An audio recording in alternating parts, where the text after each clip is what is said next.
I want to tell you a gentle story. A story about a man named Elias. A man who spent most of his life running.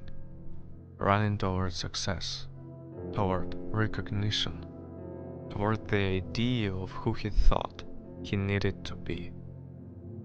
But life has a quiet way of teaching us, and sometimes the most important lessons come in the moments when everything finally slows down. So make yourself comfortable, let your breathing soften, and I'll begin. Chapter 1. The Weight of Ambition. Elias was 32 years old, and every morning felt like a small battle. He would wake up before sunrise, the sky still painted in deep blue and silver, and sit on the edge of his bed, with a heaviness in his chest.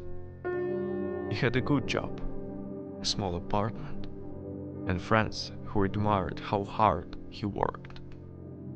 From the outside, he looked like someone who had his life under control.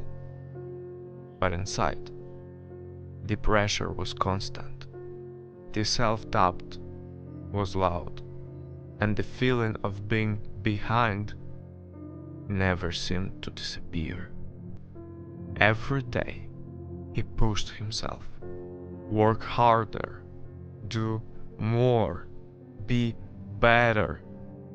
If he rested, even for a small, tiny moment, guilt whispered in his mind. And so Elias ran from task to task, from goal to goal, without ever stopping long enough to ask himself what he truly wanted. His ambition wasn't a flame that warmed him. It was a fire that burned from inside. Chapter 2. The Night of the Realization. One evening, after another long, exhausting day, Elias left the office long after everyone else had gone home. The sky outside was dark, and the city had grown quiet. Only the soft humming of street lamps and the distant sound of passing cars remained. He walked through thinking, his body moving automatically through the empty streets.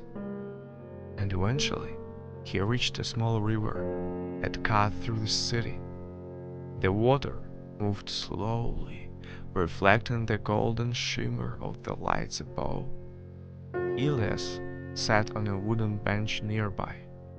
For the first time in weeks, he wasn't in a hurry. He just sat. The wind carried the faint smell of trees. A gentle ripple spread across the water, somewhere really, really far away. A bicycle passed over a bridge, and in that quiet moment, something inside him loosened.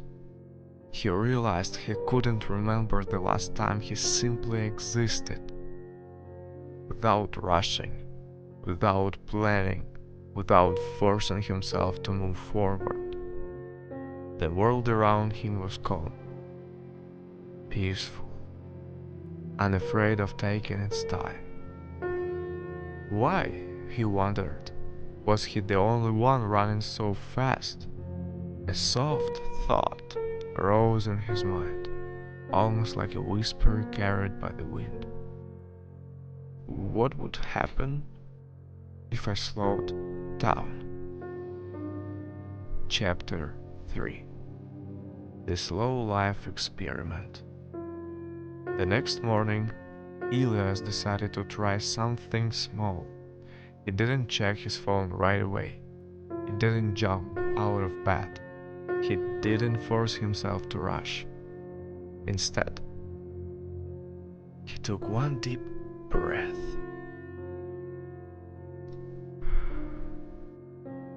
Then another. And then the third one.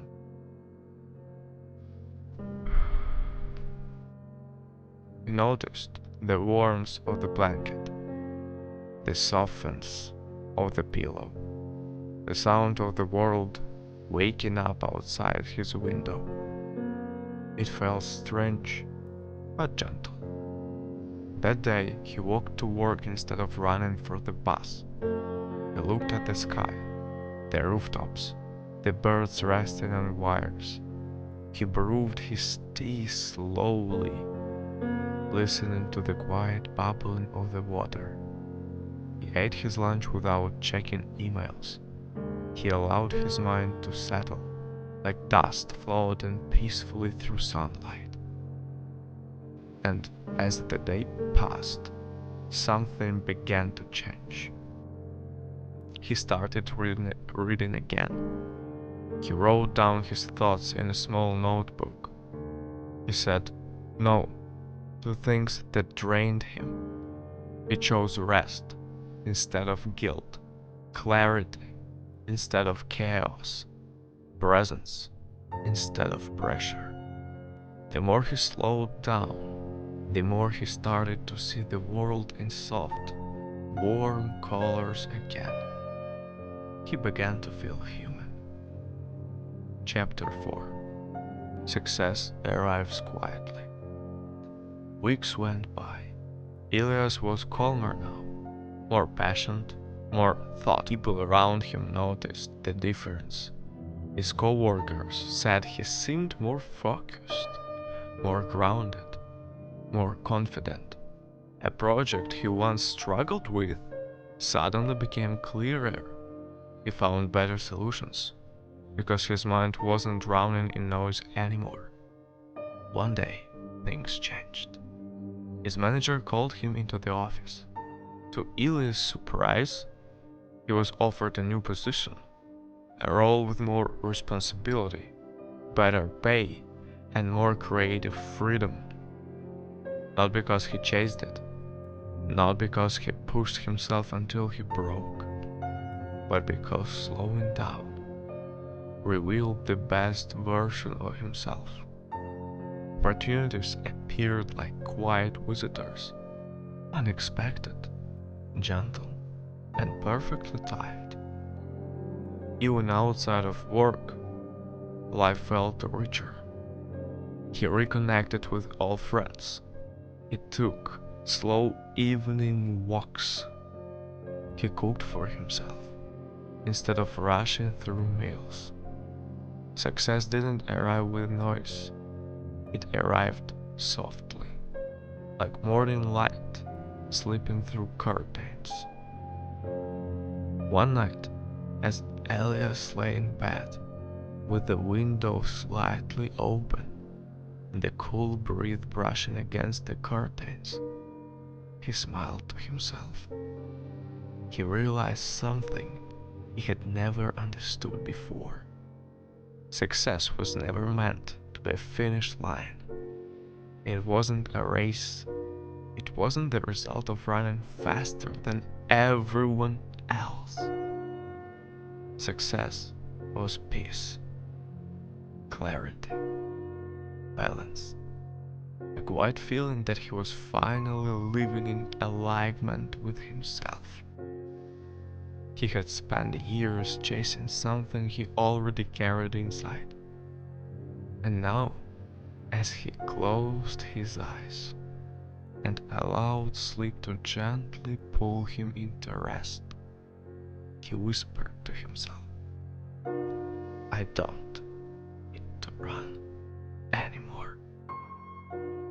He took a soft breath, and the world, outside and inside, became peacefully still.